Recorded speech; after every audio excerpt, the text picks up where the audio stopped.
Maithili express की शानदार प्रस्तुति।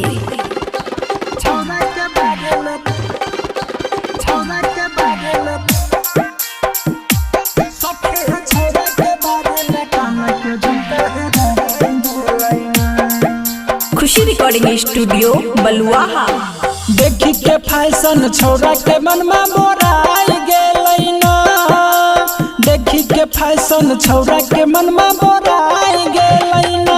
सखी है छोड़ा के बारी में काना के झुमका हेराई गेलै ना। सखी है छोड़ा के बारी में काना के झुमका हेराई गेलै ना।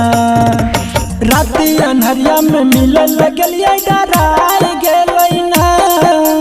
राती अन्हरिया में मिले लगलिए डराई गेलै ना।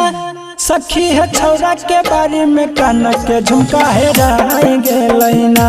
सखी है छोरा के बारी में काना के झुमका हेराई गेलै ना। डीजे गुड मधुबनी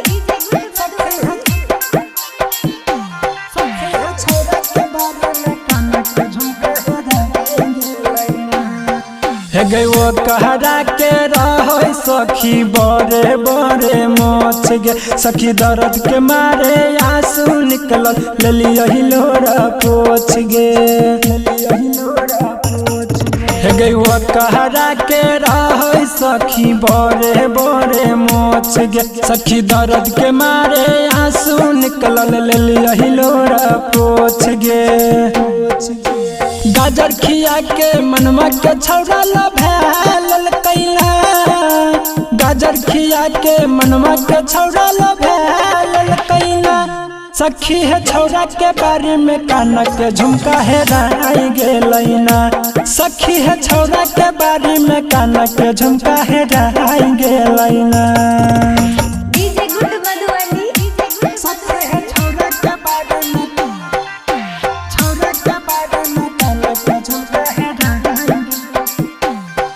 छोरा ढोढ़ी के चाटी चाटी सखी भगे लई जवान।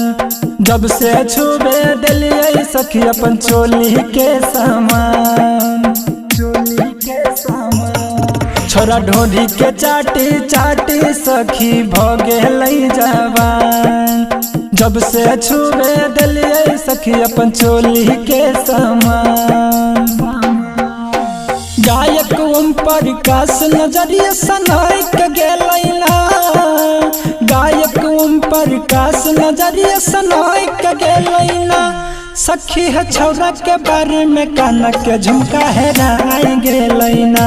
सखी है छौड़ा के बारे में काना के झुमका हेराई गेलै ना। खुशी रिकॉर्डिंग स्टूडियो बलुआहा।